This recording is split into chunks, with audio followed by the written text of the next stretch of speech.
This is one of California's most hazardous railroad crossings, located just south of San Francisco. There are multiple incidents per year at this crossing alone. Broadway is a difficult crossing, and it won't take you long to understand why. That was a mistake, what he's just done right there. He's backing up. He realizes that he's at a red light now, right, and he's stuck on the tracks. So if the gates came down now, these people right here would all be in trouble. They're all stuck. So that guy just ran through when he shouldn't have.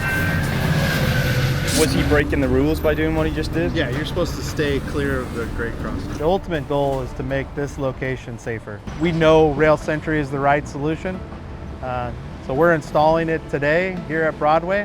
RailSentry is relatively simple in concept. It does three things. It observes, it analyzes, and then it's going to alert. With the implementation of RailSentry here on Caltrain, we're going to be able to analyze that crossing and report of what's being seen, and eventually at some point we will have it integrated into positive train control, PTC. That way we can stop trains or alert trains before hitting anybody in the crossing. So we can have it up and running and making the grade crossing safer within a day or two. When you can't have a grade separation that takes years to plan and hundreds of millions of dollars, we can provide that additional layer of protection quickly and cost effectively.